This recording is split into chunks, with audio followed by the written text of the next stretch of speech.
त्याच्यावरती आपण आता झाकण ठेवून देऊ. हाय फ्रेंड्स, मी वैशाली, तुमचं माझ्या नवीन ब्लॉग मध्ये स्वागत आहे. कसे सगळे मजेत ना? तर मार्केटमधून आणलेली आहे शिमला मिरची. तर आपण बनवूया आज शिमला मिरची माझ्या पद्धतीने. रेसिपी दाखवते तुम्हाला.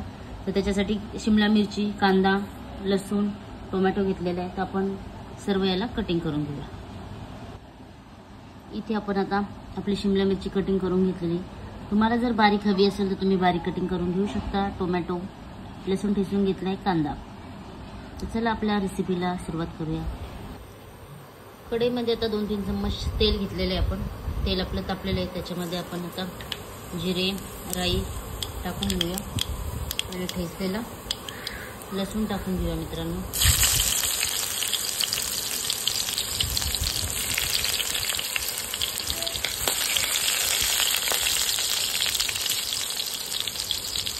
त्याच्यामध्ये आपण कांदा टाकून घेऊया. कांदा लालसर होऊन घेऊ आपण. त्याच्यामध्ये आपण थोडं मीठ टाकूया म्हणजे आपला कांदा कसा लवकर फ्राय होईल.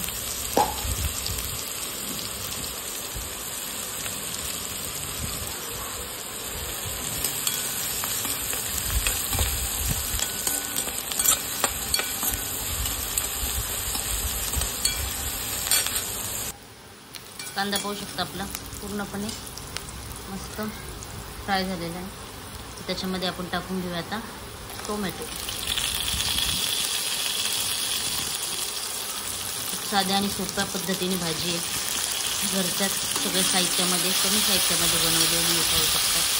टोमॅटो टाकून घेतला. त्याच्यामध्ये आपण हळद टाकून घेऊया.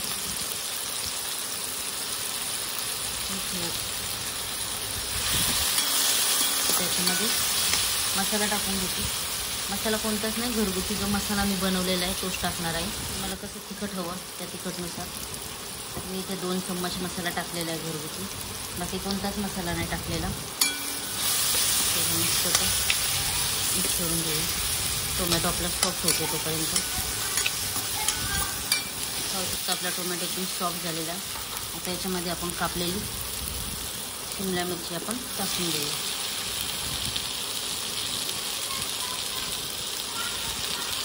आता याला सगळं मिक्स करून घेऊ.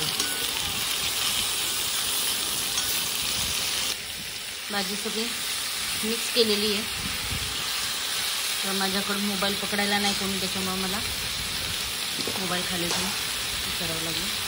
आणि याच्यावर परत चवीनुसार मीठ टाकूया आपण. थोडंसं मीठ टाकलेलं होतं कांदा भाजताना, म्हणून आता फक्त थोडंसं चवीनुसार मीठ टाकून द्यायचं आपल्याला.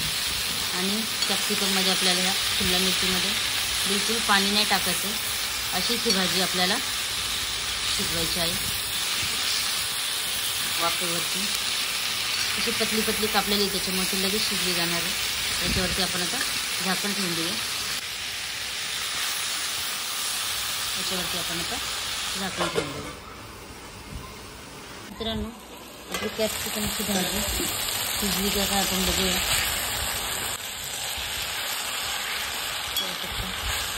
भाजी आपली मस्तपैकी शिजत आलेली आहे. अजून त्याला आपण 2 मिनिटं झाकण ठेवून देऊ, शिजवूया. आपली भाजी पूर्णपणे शिजलीच असेल नक्की.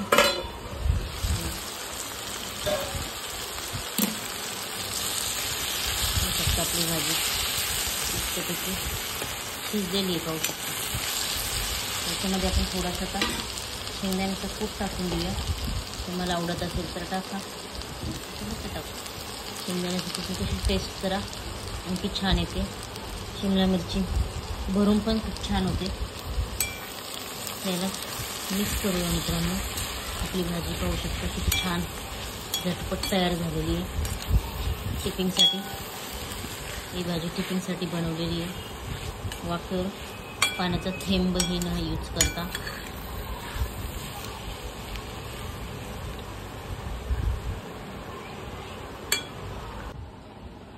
फ्रेंड्स, पाहू शकता आपली शिमला मिरचीची भाजी मस्तपैकी अशी तयार झालेली आहे.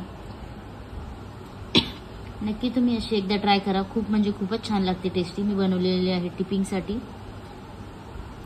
तर भेटूया पुन्हा नवीन ब्लॉगमध्ये. तुम्हाला माझी रेसिपी आवडली तर नक्की लाईक, शेअर, कमेंट्स करा.